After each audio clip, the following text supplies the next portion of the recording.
నమస్కారం, welcome to I dream. ధర్మ మార్గం విత్ విజిత కార్యక్రమానికి స్వాగతం.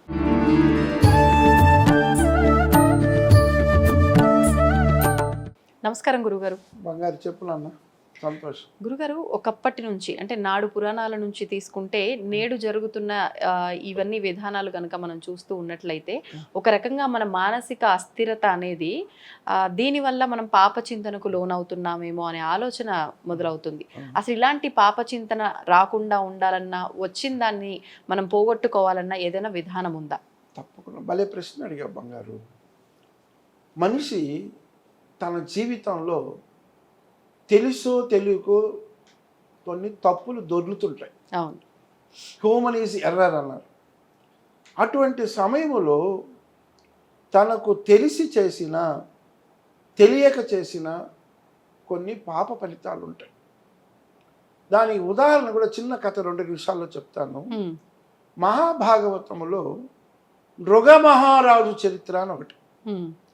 ఆ నృగమహారాజు అనేక వేల గోవులను ప్రతిరోజు దానం చేసేవాడు. ఒకానొక రోజున కౌశికుడు అనేటువంటి అతనికి ఒక ఆవును దానం చేశాడు. కానీ అది తనకు తెలియకుండా ఆ బ్రాహ్మణుడు పట్టుకుపోయిన ఆవు తిరిగి తన యథాప్రకారం ఆ మందలో కలిసిపోయింది. దాన్ని యథాప్రకారం మామూలుగా గోదానం చేసినప్పుడు ఆ గోవుని ఇంకొక బ్రాహ్మడికి దానం చేశాడు. ఆ బ్రాహ్మణుడు తీసుకెళ్ళిపోతుంటే మధ్యలో కౌశికుడు అడ్డుపడ్డాడు. నాకు ఇచ్చిన గోవు ఎలా ఈ బ్రాహ్మడికి ఇస్తాడు నృగమహారాజు అని కోపంతో వచ్చి అడుగుతాడు. నువ్వు ఈ పని చేయించా, బ్రాహ్మడికి ఇలా ఇచ్చి దానం ఇచ్చి మళ్ళీ అదే గోవును వేరే వాడికి ఇస్తావు, నీకు పాపం కదా అంటాడు. అయ్యా, నాకు తెలియదు స్వామి, అతనికి తెలుసో తెలియకో నేను ఆవుని ఇచ్చేసా, దీని బదులు 10,000 గోవులు మీకు ఇస్తాను, తీసుకోండి, ఈ గోవును అతనికి ఇచ్చేసానని ప్రాధేయపడతాడు. అతను శాపం పెడతాడు, నీవు ఊసర వెళ్ళై పుట్టుతువుగాక అంటాడు. అప్పుడు స్వామి, నేను ఏ తప్పు చేయలేదు, నన్ను బ్రాహ్మణ శాపానికి గురి చేస్తున్నానంటే ఎంతో ప్రాధేయపడతాడు. అప్పుడు ఒక మాట చెప్తాడు, నీకు ద్వాపర యుగంలో శ్రీకృష్ణ భగవానుడు ఎప్పుడైతే ఈ ఊసర వెళ్ళి జన్మమెత్తిన తర్వాత అతని యొక్క చేతి స్పర్శ నీకు కలిగినప్పుడు నీకు యథాప్రకారంగా నువ్వు నృగమహారాజు అవుతావు. ఇది పోతన మహాభాగవతం అద్భుతంగా వర్ణించాడు. అంటే తెలిసి చేసిన, అప్పుడు యమధర్మరాజు దగ్గరికి ఇతను వెళతాడు చనిపోయిన తర్వాత, ఊసర వెళ్ళి జన్మ ఎత్తడానికి పూర్వం. అప్పుడు యమధర్మరాజు చెప్తాడు, నువ్వు తెలియక చేసినా తెలిసి చేసినా పాపానికి ఫలితం అనుభవించాలా, కాబట్టి ఆ యొక్క ఊసర వెళ్ళి జన్మ వచ్చినాక కృష్ణ భగవానుడు నిన్ను స్పర్శ చేసిన తర్వాత నీకు ఆ శాపం పోతుంది యమధర్మరాజు తిరిగి చెప్పడం వల్ల తిరిగి యథాప్రకారంగా అయినాడని ఒక కథ. అంటే దీన్ని బట్టి ఈ యొక్క పాప పుణ్యాల ఫలితం అనేటువంటిది ప్రతి ఆత్మ చేసుకున్న ఫలితము. అంటే మనకేంటి, ఇహలోకములో నువ్వు ఏ పాపం చేసినా అది నీకు అనుభవించడానికి ఆ లింక్ వచ్చి ఆత్మకే ఉంటుంది. కానీ ఈ శరీరం నశిస్తుంది. ఆ నశించిన శరీరం యథాప్రకారంగా పంచభూతాల్లో కలిసిపోయినా ఈ పాప ఫలితం మాత్రం ఉంటుంది. కాబట్టి ఆ పాప ఫలితమే పునరపి జననం, పునరపి మననం, పుట్టుక చావులు.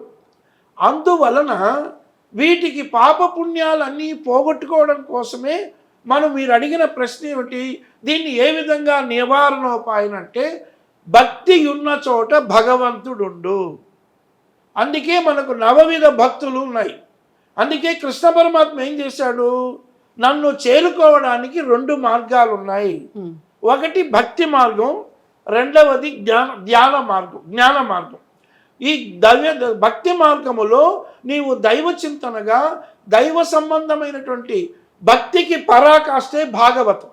అటువంటి భాగవత కథలన్నీ కూడా పురాణ కథలుగా చెప్పబడ్డాయి. కాబట్టి అందుకే చిన్న వయసులోని ఈ చిన్నపిల్లల హృదయాల్లో బీజాలుగా నాటడం కోసం ఇప్పటికీ పల్లెటూళ్ళల్లో, ఇప్పటికీ మా ఊర్లో ఒక అతను నెరబైల్ గ్రామం, మాది తిరుపతి దగ్గర, మాకు ఒక పెద్ద ఆయన చెంచురామయ్య ఉండేవాడు.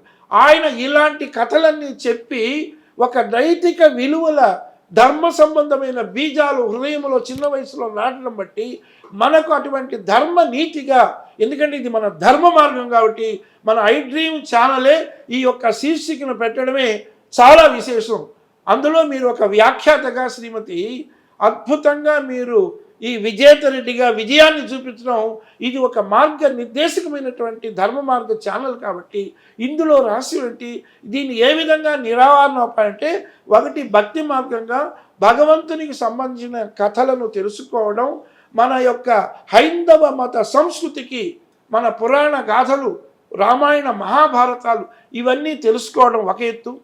అలాగే రెండవది భక్తి మార్గం ఒకటైతే జ్ఞాన మార్గముల నీలో ఉండే ఆత్మను తెలుసుకోవడానికి ఈ మనసు ఐహికంగా వస్తే అది ప్రాపంచికం, ఆముష్కంగా పోవడానికి నీ మనసును ఆత్మ వైపు మరలించి నీవు ఆత్మలోని పరమాత్మను గురువు యొక్క ప్రాణాహుతిగా, ఇప్పుడు నేను సహజ మార్గ రాజయోగం అని ధ్యాన ప్రక్రియలో 38 ఏళ్ళుగా ఉన్నానంటే, ఇంత ఆధ్యాత్మిక ఎదిగానంటే ఆ యొక్క గురు కటాక్షం.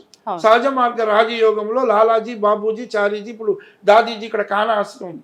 కాబట్టి ఆ ధ్యాన మార్గంలో ఏ గురువు అయితే తాను ఒక ఆ యొక్క ఆత్మలోని పరమాత్మ జ్యోతిని దర్శనం చేశాడో ఆ గురువు గారి యొక్క సంస్థగా షాజహాన్పూర్లో 1945లో స్టార్ట్ చేసిన మార్చి 31 బాబూజీ మహారాజ్ గారు, లాలాజీ సక్సెసర్. ఆ తర్వాత వారి సక్సెసర్ చారీజీ గారు చెన్నైలో మలపాక ఆశ్రమంలో నేను చేరాను, పార్థసారథి రాజగోపాల్. తర్వాత ఇప్పుడు ఇక్కడ ఆయన సక్సెసర్ వచ్చేసి వారు ఇక్కడ దాదీజీ గారు. సో ఆ ధ్యాన ప్రక్రియలో ఒక క్యాండిల్ వెలిగించడానికి ఒక క్యాండిల్ ఎలా ప్రధానమో మనలో ఉన్నటువంటి పరమాత్మను తెలుసుకోవడానికి the role of the master is more important. Master mission method అని ఈ సిస్టానికి పేరు, M³ అని. మాస్టర్ అంటే గురువు గారు, యూనివర్సల్ గురువు. మెథడ్ చేసే విధానం, O master thou art the real goal of human life, we are at but slaves of wishes, putting part our advancement, thou art the only God and power to bring us up. అంటే కోరికలకు బానిసలైన మమ్మము నీ యొక్క గమ్యస్థానంలో మీరే మమ్మల్ని కడతేర్చాలి. ఈ విధంగా చేయడం ధ్యాన ప్రక్రియ. ఈ రెండు కూడా రెండు మార్గాలు. ఎవరైతే చివరిలో నన్ను అనుకుంటారో ప్రాణం వదిలేటప్పుడు వారు నా దగ్గర చేతంటే ఈ అన్నిటికీ దైవ మార్గమైనటువంటిది ఫైనల్. కాబట్టి ఇవన్నీ కూడా పోవడానికి మన హైందవ ధర్మ సంస్కృతిలో ఒక యోగ మార్గంలో చేరచ్చు. కాబట్టి ఏది ఏమైనా మన హైందవ మత భారతీయ సంస్కృతి ప్రపంచంలో వేదకాలం నుంచి చెప్పబడినటువంటి అద్భుతమైనటువంటి ఆధ్యాత్మిక మార్గం. కాబట్టి మన గురు సందేశంగా మనం తెలుసుకోవడానికి మార్గాలు ఉన్నాయి. కాబట్టి ఈ విధంగా మీరు అడిగిన ప్రశ్నకు సమాధానంగా మనం తెలుసుకోవచ్చమ్మా. గురుగారు, ఇహము పరము అంటుంటారు, ఇహలోకము పరలోకము అంటే రెండు కూడా ఒక పక్షికి రెండు రెక్కలు ఎలాగో అలాగా. మరి ఈ రెండిటిని మనం బ్యాలెన్స్ చేయాలి అని అంటే ఏ రకంగా ఉండాలి మన జీవన విధానం అంతా కూడా? చాలా అద్భుతమైన ప్రశ్న. దీన్ని ఒక సింపుల్గా చెప్పాలంటే స్థిత ప్రజ్ఞ అన్నారు. అంటే అన్నిటిలోనూ సమతుల్యమైన భావం కలగాలి. మీరు అడిగిన ప్రశ్నలో ఇహలోకానికి పరలోకానికి మనం రెండూ కూడా ఒక పక్షికి రెండు రెక్కల్లాగా సమతులంగా ఉన్నప్పుడే స్థితప్రజ్ఞగా మనము అన్నిటికీ ముందుకు వెళ్ళగలే ఉంటాం. అంటే దీనికి కారణం ఏంటి? మనసు ప్రధానం. ఈ మనసు అనేటువంటి ఒక పక్షి రెండు రెక్కల లాంటిది. ఇహలోకం అనేది ఐహికమైనటువంటి అరిషడ్ వర్గాలతో కూడినటువంటి ఇహలోక బంధం. రెండవ పక్క ఆముష్మికమైనటువంటి దైవిక మార్గం. ఈ రెండూ కూడా సమతుల్యంగా కావాలి అంటే కట్టుబాటే మానవ జీవిత దిద్దుబాటు. నిన్ను నీవు కంట్రోల్ చేసుకుంటే చాలు, ఇతరులు ఎవరు నిన్ను కంట్రోల్ చేయరు, వేరే వాళ్ళు ఎవరు నీ దగ్గరికి రారు. పెరుగుతుంది వయసు అని అనుకుంటావు కానీ తరుగుతుంది ఆయువు అని అనుకోవు అని మహాకవి గతం చెప్పాడు. కాబట్టి నీకు పెరిగే కొద్దీ నీ వయసు పెరుగుతుంది అనుకుంటావు కానీ అది వయసు తరుగుతున్నది. ఒక మనిషికి ఆయుర్దాయం 120 సంవత్సరాలని జ్యోతిష్యరీత్యా ఇప్పుడు సరాసరి 60-70కే పోతున్నారంటే ఇప్పుడు మనం చేరుకునే వ్యవస్థలో ఈ అరిషడ్ వర్గాలకు లోనైపోయి సప్త వ్యసనాలకు లోనైపోయి మన జీవితంలో తీసేస్తే జీతం ఏ విధంగా లేకుండా పోతుందో మనమే నిన్ను నీవు నియంత్రించుకోవడమే అసలైన సిద్ధాంతం. అదే ఒక పక్షి రెండు రెక్కలతో గాలిలో బ్యాలెన్స్గా పోవడం బట్టి ఆ పక్షి గమ్యస్థానానికి చేరుతుంది.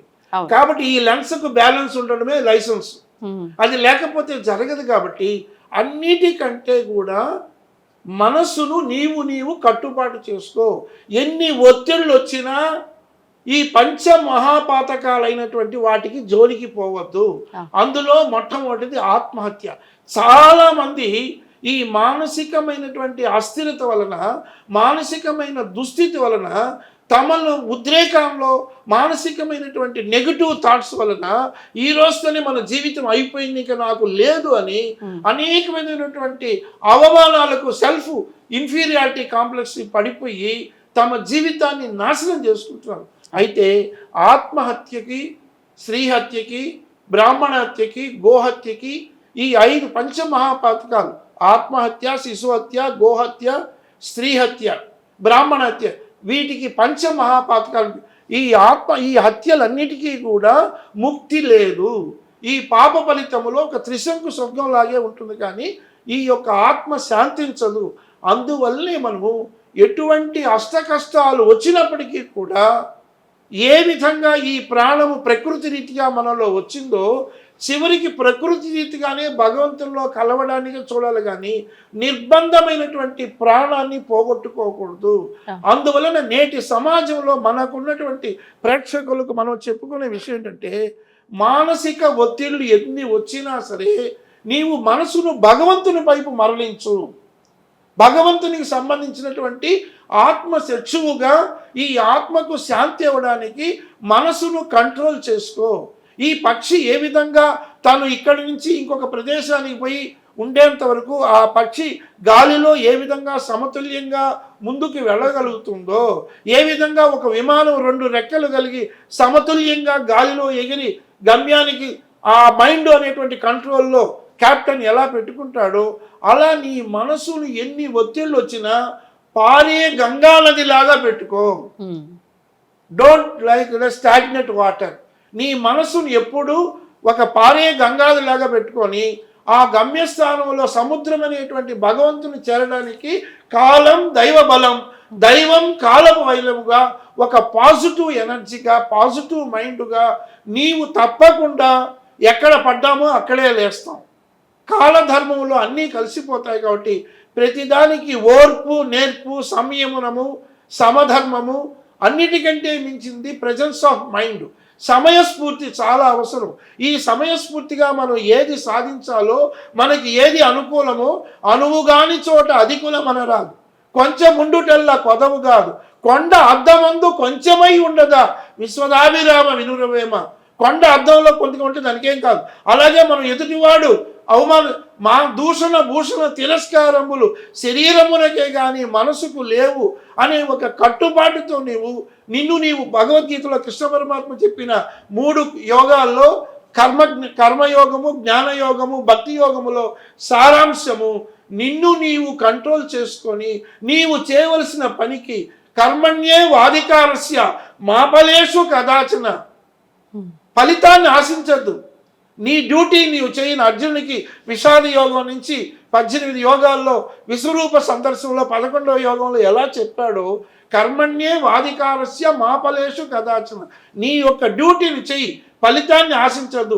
ఆ విధంగా మనము ఎటువంటి విషయంలో మీరు అడిగిన ప్రశ్నలో సమతుల్యతగా ఉన్నప్పుడే ఇక్కడ ఏ విధమైనటువంటి సమతుల్యతో నీకున్న పరిచయమైన వ్యక్తులతో భగవంతుడే నాకు కలుపుతున్నాడు, ఈ వీరికి నాకు చేతనైనంత వరకు మానసిక సహాయము చెయ్యాలి, దాన ధర్మాలు చేయాలి, నీకున్న సర్కుల్లో చేస్తే విశ్వమానవ సౌభాగ్యతో భగవంతుడు నీకు ఎవరెవరిని పరిచయం చేస్తాడో వారందరి గురించి కూడా విశ్వమానవ సౌభాగ్యంతో నీవు ప్రతి ఒక్కరి గురించి కూడా సర్వే జన సుఖినోభవంతుగా నువ్వు ప్రార్థన చేసి నీకున్న పరిమితిలో వారిని గూర్చి అనుకున్నప్పుడే ఈ అందరి ఆత్మలో ఉన్న పరమాత్మ నిన్ను ఒక మెట్టు పైకి తీసుకెళ్ళడానికి మార్గనిర్దేశం అవుతుంది. కాబట్టి ఏది ఏమైనా అన్నిటికీ స్థిత ప్రజ్ఞ కావాలి. ఓడలు బండ్లు అవుతాయి, బండ్లు ఓడలు అవుతాయి. కాబట్టి ఈ భారత ఇతివృత్తంలో మనం ధర్మరాజులు కథంతా పాండవులు కథ తెలుసుకున్నాం, కౌరవుల కథ తెలుసుకున్నాం. కాబట్టి ఏది ఏమైనా సమతుల్యత చాలా అవసరము. అందుకే మనం మధ్యలోకంలో ఉన్నాము. కాబట్టి మానవ లోకమే అటు 7 లోకాలకి 7 మధ్యలో ఉన్నాం. కాబట్టి అన్నిటికీ సమస్థితే ప్రధానము. స్వస్తి. ధన్యవాదాలు గురుగారు. And for more videos, please subscribe to iDream channel. Subscribe to iDream Media. Please subscribe to iDream. Please subscribe to iDream. Please subscribe iDream. And please subscribe to iDream. For more videos, subscribe to iDream. Please like, share, and subscribe to the channel. Congratulations, iDream. Subscribe to iDream. Subscribe to iDream. So subscribe to iDream Media. iDream की iDream team अंदर की huge congratulations. Please subscribe iDream Media. Please subscribe to iDream. Subscribe iDream. Please subscribe to iDream. I dream అంటే నా కళల ఛానల్ను subscribe చేసుకున్న నోరు తిరుగుతలేదు మీరైతే గంట గుర్తు కొట్టండి. For more such videos, please subscribe to iDream. Subscribe to iDream. Please subscribe to iDream. Please subscribe iDream Media. Please do subscribe to I dream. Please subscribe to iDream Media. For best entertainment and information, please subscribe iDream. And don't forget to subscribe to iDream.